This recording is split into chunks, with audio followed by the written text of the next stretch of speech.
Anyway, welcome to Talk Wrestling here on NoDQ.com. Thank you guys for hanging in there with me. I know it's been a long month away. It's been crazy around here, and I apologize for that. First, my son started school, and then as that was getting into the swing of things, I started school. And then as I started school, I got a new job outside of NoDQ. And on top of all that, I got the cold of colds. I got so damn sick, I couldn't even talk. And you know me, if I can't talk, we got a problem.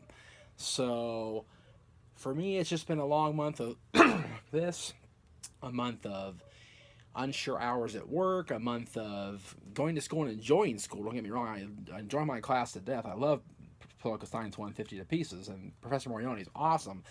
But it's just been hard to sit down and actually get a show done. So today is going to be Talk Wrestling. As I film this, it is Wednesday morning at 8:10 in the morning on the 21st. Tomorrow, once NXT is in the books on the WWE Network, I'll be doing After the Bell for this week. So hopefully we'll get back into the swing of doing these shows every week. Hopefully I can, get you guys back into the concept of watching Jeff Meacham every week. I know it's been a month off. I know you guys have been going crazy not seeing me on NoDQ channel and seeing me on the prediction shows with Aaron, but I gotta commend David Payne for doing an unbelievable job in my absence, and he will continue to do so. He is the guy that is going to be there for Aaron on the prediction shows. I will pop in from time to time on those because it depends on my availability at work and school and whatnot. Tuesdays and Thursdays are killer for me because I'm traveling the better part of the morning to get over to school on the bus, and that's when Aaron films the shows, is on Tuesdays. So for me, it's hard to get into a Wi-Fi situation anywhere but on campus. And on campus, it's not exactly a quiet environment unless I'm actually in my classroom, and that won't work for taping a wrestling podcast. So for me, it's going to be touch and go with doing the prediction shows, the review shows, but I will be doing Talk Wrestling. I will be doing After the Bell, so stay tuned for those. All right, I've got literally, let me check the list here because I've got quite a few. 29 different questions in the last month that I was able to go through and sort out from the unbelievable Twitter feed that I had after I stopped being, not deathly sick, but felt like it because I'm a weenie. Anyway, Jason Simone, I believe is how you say it, Simone, at Simo1, he has two questions for me. Do you think Raw has gone a little too LED heavy with the ramp, the ring post, and the new stage set? Jason, I think your question starting off the show is indicative of the problem with the WWE Universe. And I'm not trying to criticize you in particular, Jason.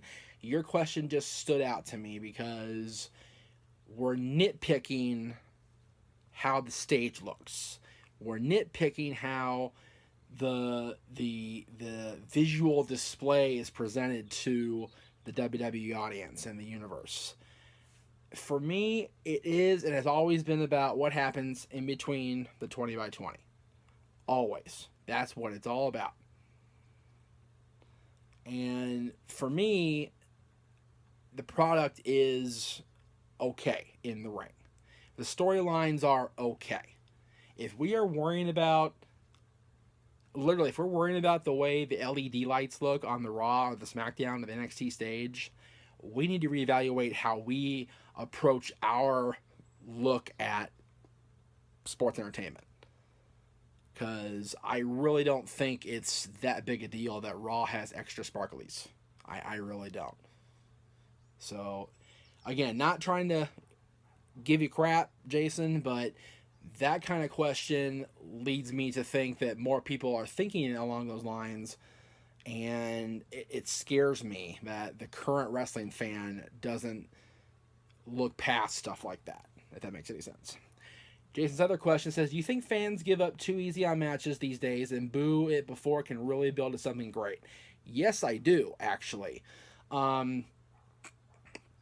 It's so funny. People were all up in arms a few weeks ago when the PWI 500 came out and Roman Reigns was ranked number 1 by the editors of Pro Wrestling Illustrated. And they couldn't fathom that he was the best wrestler on the planet. yeah, I understand something. Not only was his one-loss record stellar in the time period that they evaluate the PWI 500, but he was having quality matches in that time period. The guy can wrestle. And, we are so caught up in doing what is hip and doing what is the hip thing to do and the cool thing to do that we just boo him immediately when he approaches the ramp, and we don't give it time to actually develop into something good. Sunday, he's having a match with Rusev. Now, I'm not a fan of Rusev as far as his in-ring stuff, but he's a compelling character. I'm not a fan of Roman's, in-ring work necessarily, but he is good. And he's not a very compelling character, though. I think the mesh of those two will be interesting, better than what we saw at the previous outing when they had that schmaz instead of a match. I think if the WWE Universe at Clash of Champions allows that match to develop and proceed and let's see what happens type situation, they might be surprised how good it is. So we'll see. Billy at X Part-Time God 1. I love that Twitter handle. That's fantastic. What role do you want to see Samoa Joe in when he is called up versus what you actually see WWE doing with him? If Joe had signed with WWE 5-10 years ago, whatever the case may be, I'd want him to be the WWE champion, the WWE World Champion, or the Universal Champion.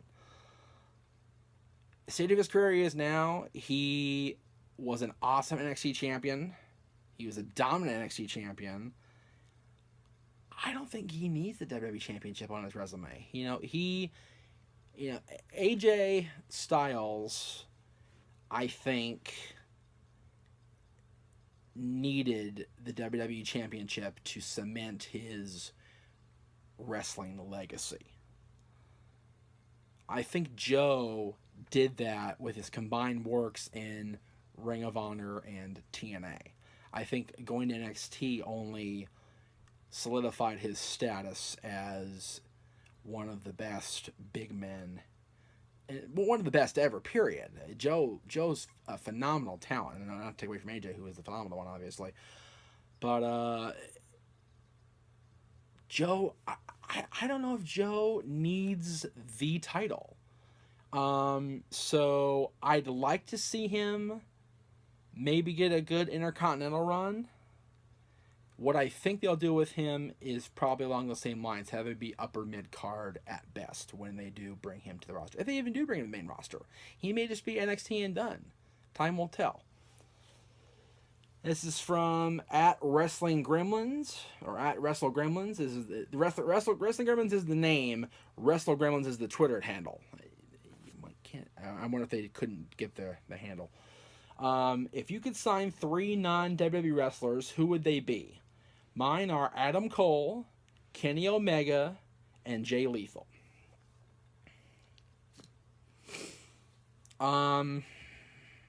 Those 3 are definitely on my list of must-haves because both Adam Cole and Jay Lethal have been awesome in Ring of Honor as Ring of Honor World Champions. Adam Cole and Jay Lethal's reign, that is Adam Cole's one of his main points of history is that he's the one that ended Jay Lethal's Ring of Honor World title reign. He's now a 2-time champion. And Kenny Omega, my goodness, him and the Bucks called themselves the Elite. No shit, those guys are awesome. I probably would have those 3 guys with an asterisk with Kenny because I'd bring the Bucks along too, Matt and Nick Jackson. I've been a fan of Matt and Nick Jackson from the very beginnings of their time in PWG and even in Epic War when I worked with them, with Gary. The Bucks have always been good, and they just keep getting better. So those 3 are good. I would definitely try to squeeze in 2 more and throw in the Young Bucks on my top 5 of must-haves because those 5 guys are something special. And the fact that they're not in WWE and still making a huge name for themselves thanks to social media and thanks to the advent of Ring of Honor's popularity in this world is something to behold. This is from at JJA Sports Studio. Do you think the draft would have more effect if one or both shows was not on the USA Network, so they wouldn't mention the other? I have noticed that with the promotion of both Backlash and Clash of Champions. And what I mean is, they seem to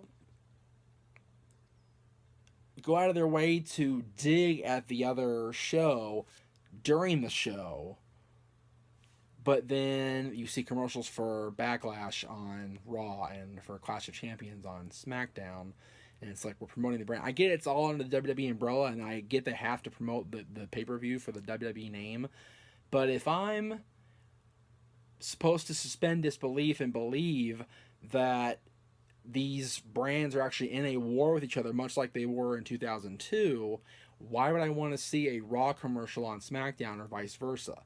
I would want to keep them as separate as possible and make sure that my brand was tuned in and my brand was number one. And I would, if I'm Shane and Brian or Stephanie and Mick, I would not want the other guys' shows commercialized, advertised on my brand. No, run your own shit. Stuff. So I keep forgetting I can't swear on YouTube anymore. Sorry, boss. Let's see. This is from K at KLifeFail. Do you think Brie Bella will want to come back after watching her husband and sister on TV every week? I think that Brie has made the decision to attempt to have little Danielsons, and I think that that's an awesome move for her, because her and Brian are awesome people, and I think that she is going to be content to be a mom. I think she'll be a good mom. I've met her a few times. She seems like a very nice lady, and we all know I've gotten to know Brian over the years. He'll be an awesome father when the time comes.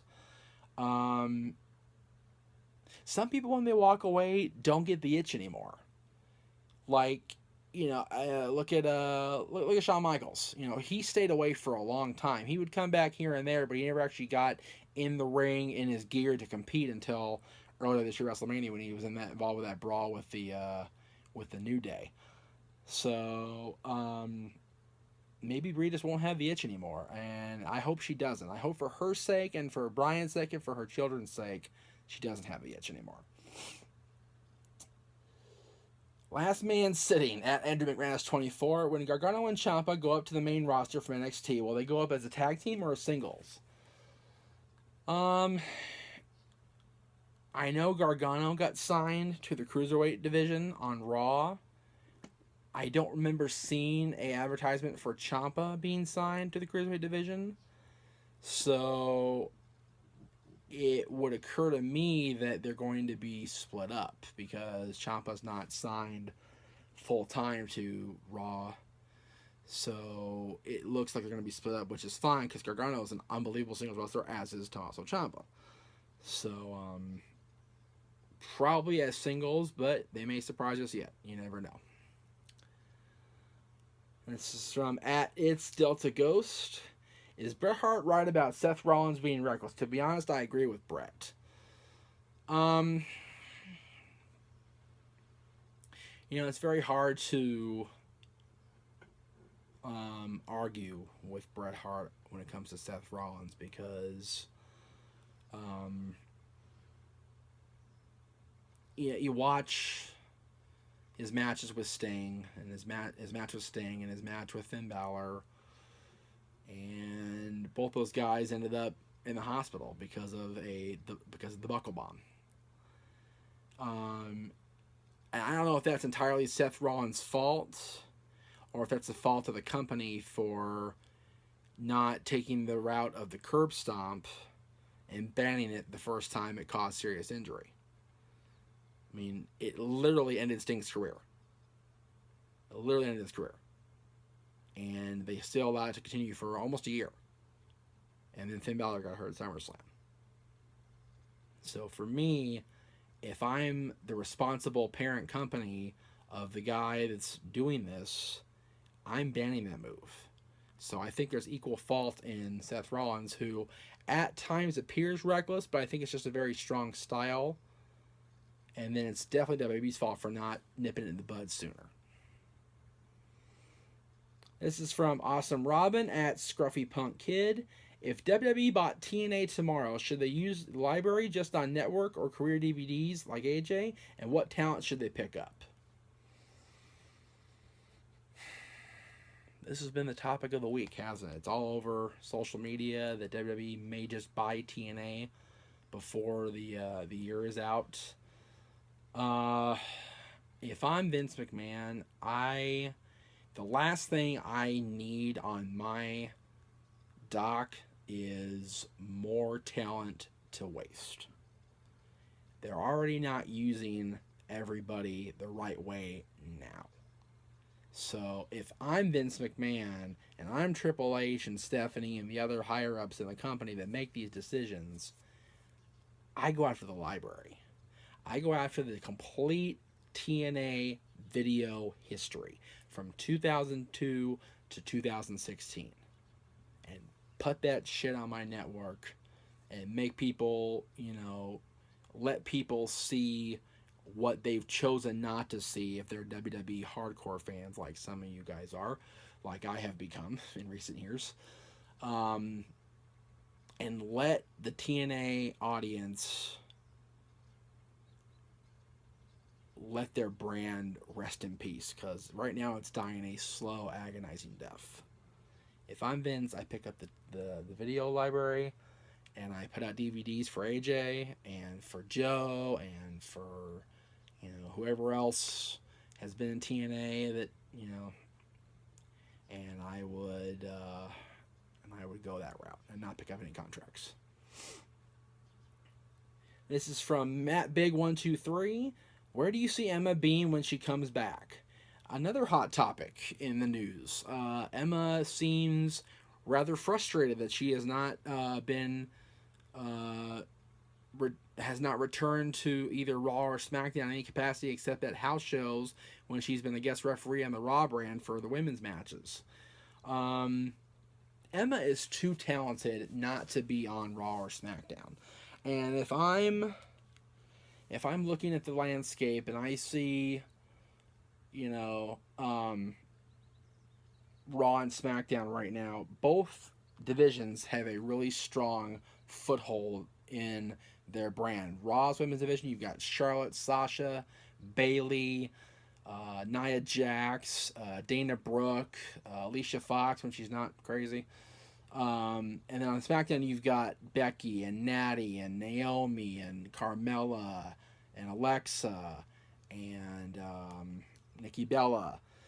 So Emma would fit in on either one of those shows. Do you regress and put Dana back with Emma? No. Dana's established herself now as a marquee talent on her own. She's going to break away from Charlotte. It's a matter of time. So it's just a matter of when, not if. And I think that Emma will do just fine on her own. She has a good enough following in the social media department where people will latch onto her when she makes her return. So let her soar. Let her shine on her own. In either brand. This is from Joshua Anderson at SSJ4 Vegeta 1986. I never can say Josh's name right on Twitter. I'm so sorry. If you could pick two guys to have a best of 7 series, who would you pick?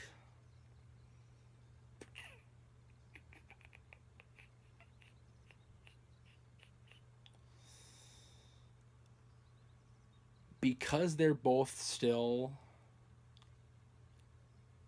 doing very well as far as they're both in good shape, they're both healthy, and they both got time left on their wrestling careers, I would call Samoa Joe up, and I put him at AJ Styles, and rekindle that TNA magic if they had it on Christopher Daniels for all those years. That's who I would put a best of 7 against. No question about that. This is from Beast Slayer at I Say Whatever 666.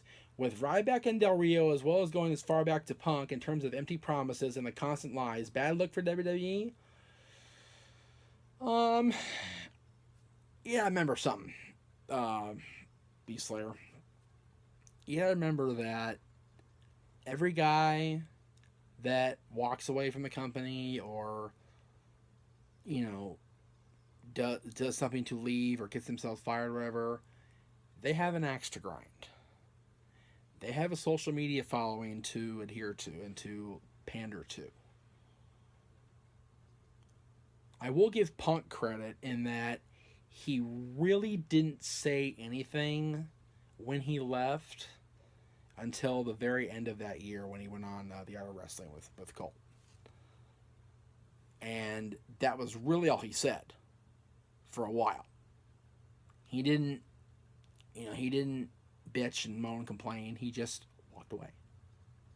He got tired of being treated like shit, crap, and he left. More power to him. You know, he's trying a new career now. He got beat up.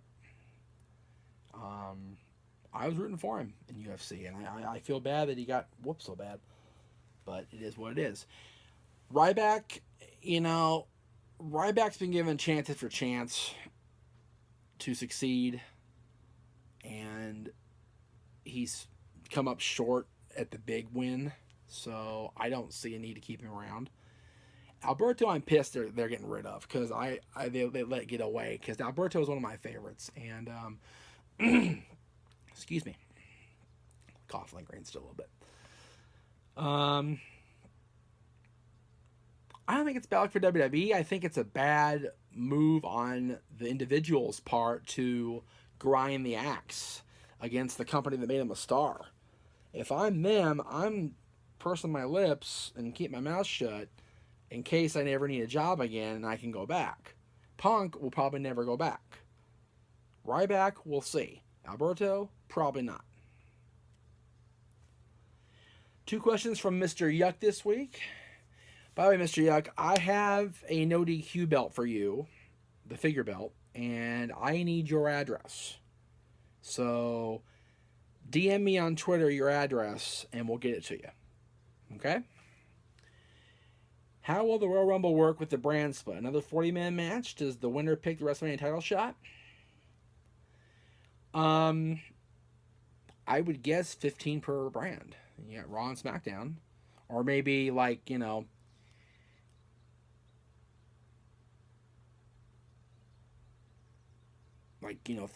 and 12 and 12 from Raw and SmackDown and 6 from NXT. Something.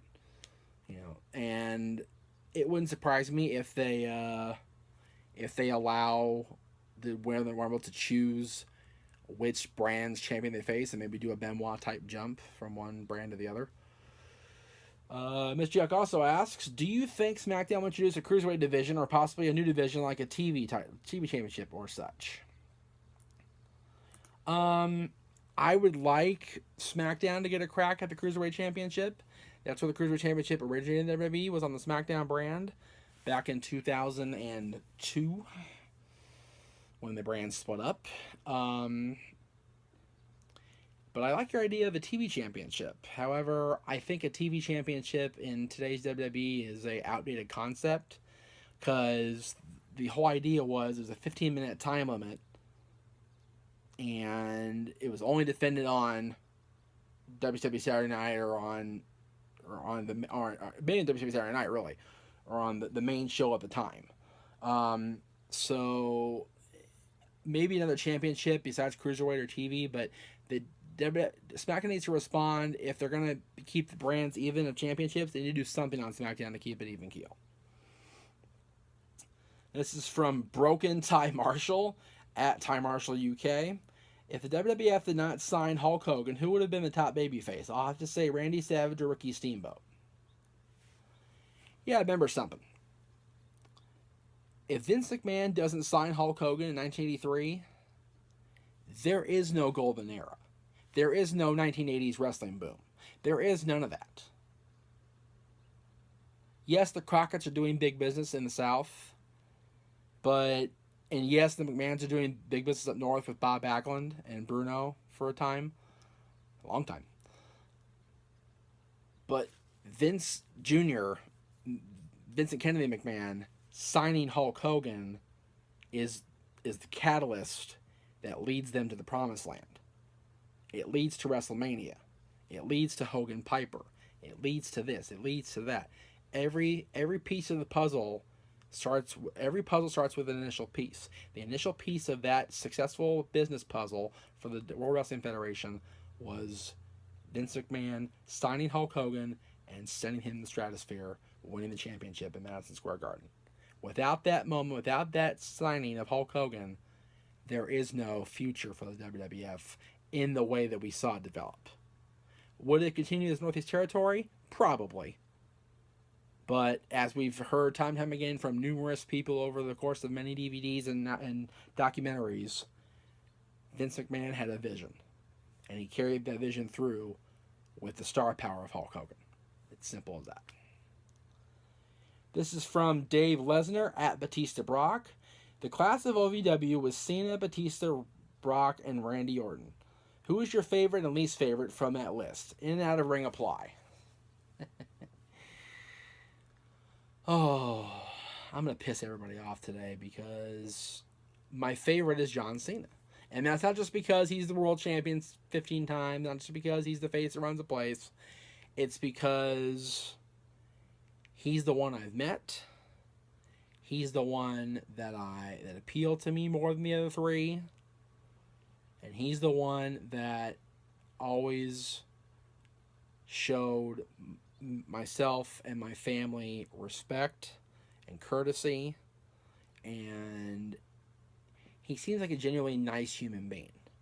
And I like that about him. Least favorite is probably Batista.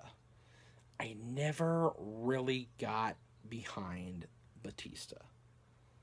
He was never my favorite. He was my least favorite member of Evolution, easily.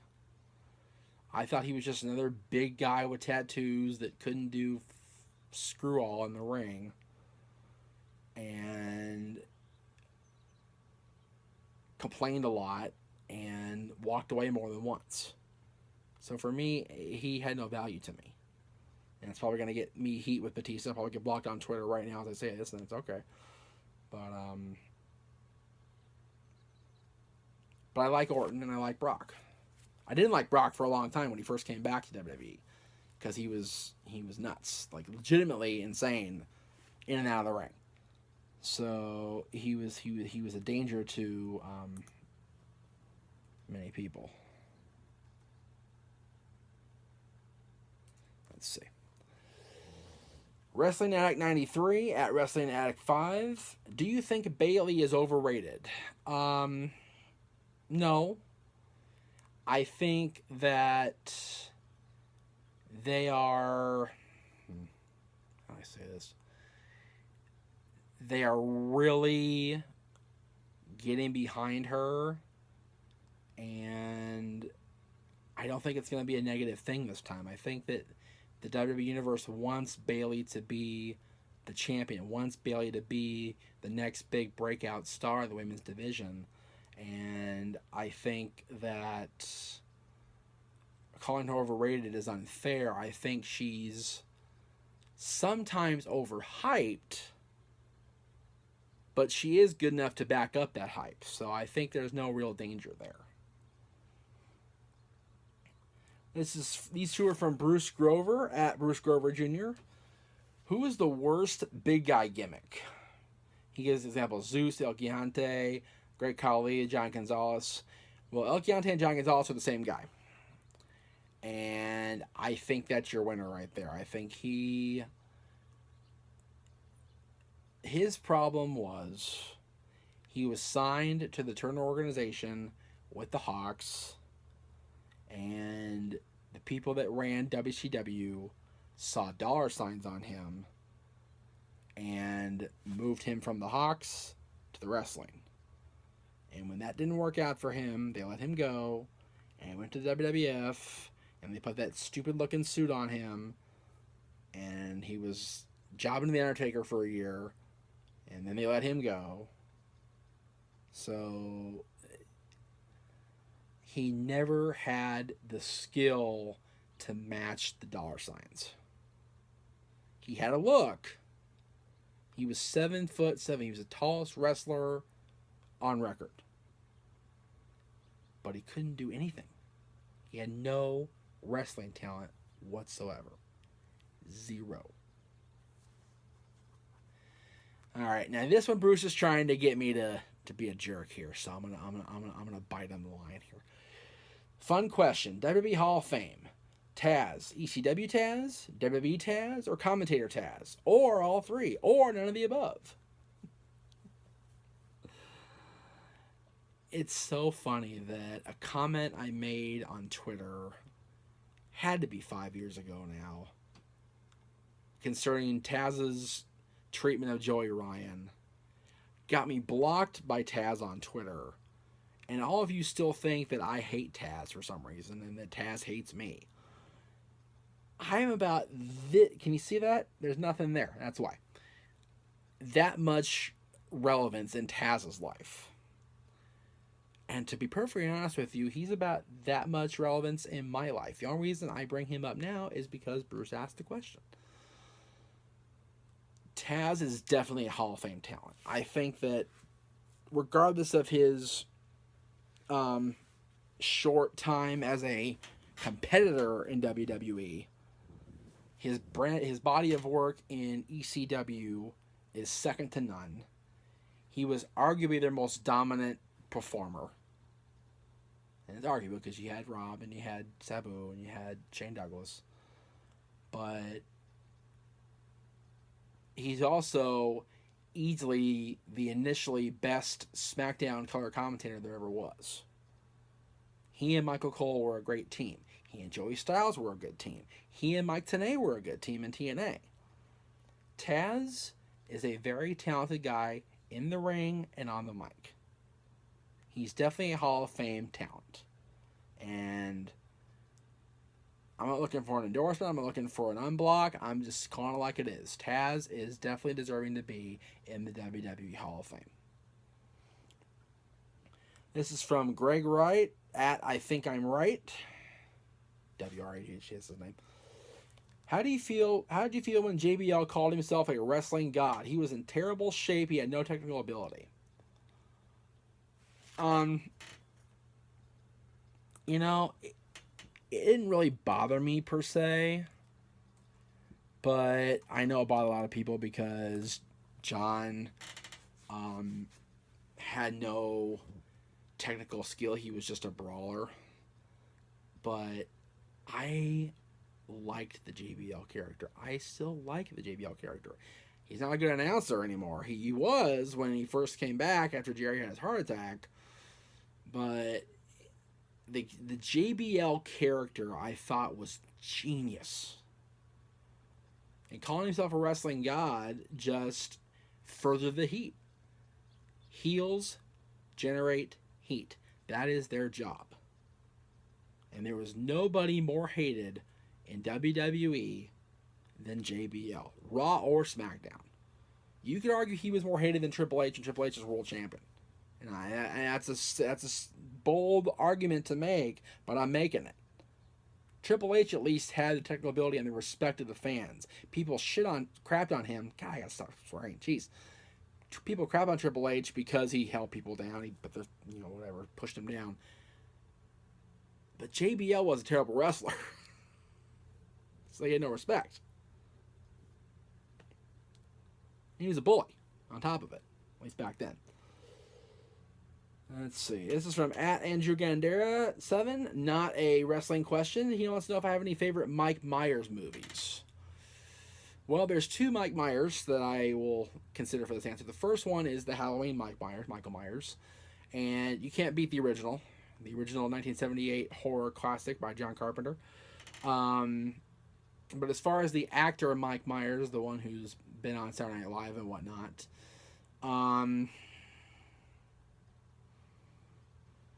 I love the Austin Powers trilogy. I thought it was funnier than hell. I liked Wayne's World and Wayne's World 2. I like those movies.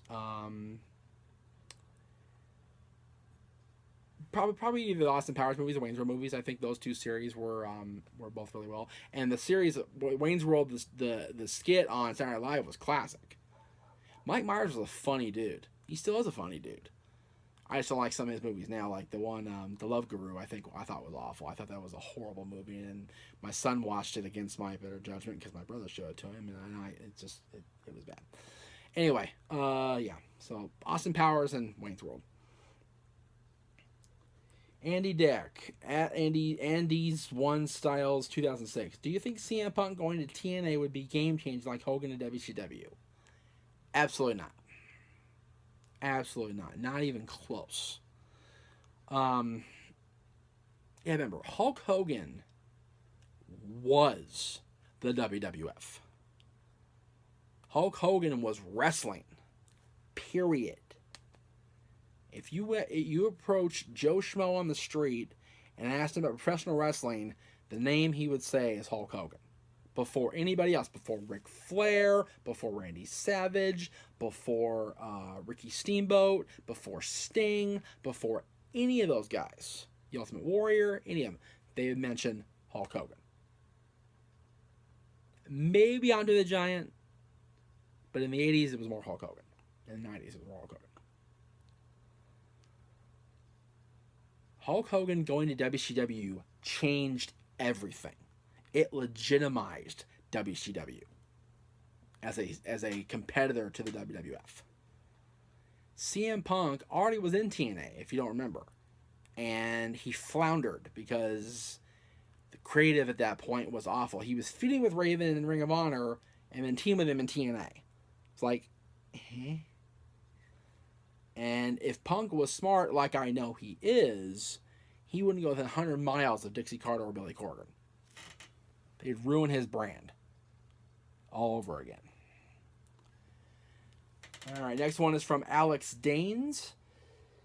At Danesy18. Was Owen Hart originally going to WCW with the rest of the Hart Foundation, or did decide to honor his contract? If you read Bret Hart's book, he attempted to get out of his contract after Montreal, and Vince blocked him from doing so.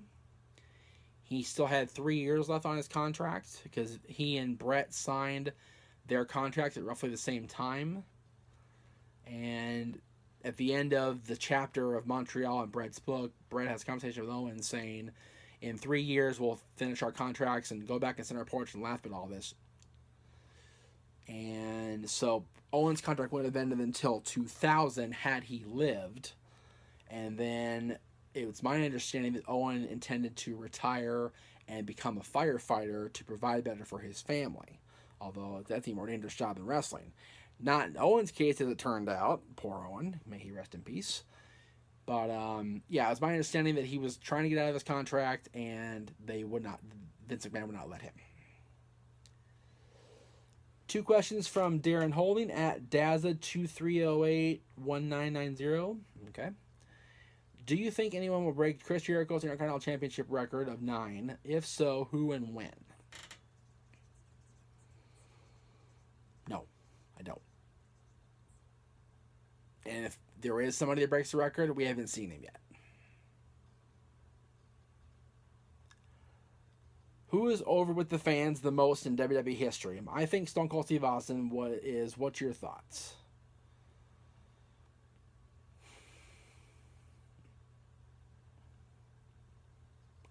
The Rock.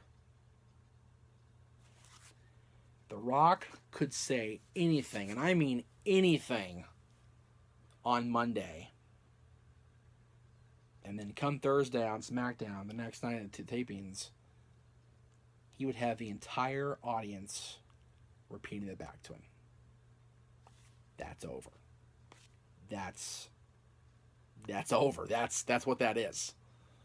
When you can say something one night and have the entire world repeating it the next night, there ain't no more over than that. I missed the second question from Billy at X Part-Time God. Why is WWE jobbing Blake and Murphy out? It seemed they were so high on them a year ago. I don't know. They broke them up. They sent Alexa to SmackDown, and now these two are just jobbing like crazy each week on NXT. I don't understand it. I think it's bogus. those two guys, they should put them back together and challenge the Revival, and really go after the tag team championship again and make a serious run for it again. I think it's ridiculous that they're dropping them out. This is from Mike at PunkFan123. Besides pro wrestling and the NHL, do you follow any other sports? Not religiously, although I do this year because of running a pick'em, the friendly pick'em, football. I watch NFL every Sunday, whatever game I get, because we get the Rams back, baby, so we get their game for sure, but we only get one out-of-market game, so, because we have a home team now. But I keep up with the NFL because I run a pick'em. It's not a money pick'em, I just do it for fun. But I have fun doing it. I watch baseball every year. Angels and Dodgers on my team. That's really it. Football, baseball, hockey, and the WWE. David Anderson at Next David Anderson 1. Do you see the brand extension lasting over a long period of time? I find Raw unbearable to watch these days. You know, I get a lot of that on Twitter or conversations I have and DMs and whatnot, that the product is so unbearable to watch that, you know, I put a question in on Twitter this morning in my insomnia that I was thinking about switching from this show and from After the Bell video-wise to a podcast format like Ric Flair has done, and Jericho and JR and Stone Cold Steve Austin. And overwhelming response is, nope, stay the video, because they like seeing my face, I guess. I'm just too cute. I don't know. I mean, it could last a while, but I think it's a temporary solution to a permanent problem. Because the WWE is not as, I mentioned the word over earlier, like with The Rock, they're not as over as they were. And they're doing whatever they think they can to get that popularity back, and it's not happening. They have the network. People like me are watching the old stuff on the network. We happen to tune in Raw, SmackDown, and NXT because the product is, NXT is freaking phenomenal. But Raw and SmackDown are mediocre at best most of the time. And I just watch it to keep up with you crazy people for these shows. So, maybe a couple years, and then they'll say, nah, whatever, over it. Cameron Hutton, last question. If you had a choice of time limits in a match, what would it be? I would go back to the old days. I would go back to 1 hour time limit for the World Championships. I would go to 30-minute for the tag team championships, 20 for Intercontinental, U.S., and Cruiserweight championships, and 15 for women's. Unless you have like a 30-minute Iron Man match for the women like Sasha and Bayley did or something.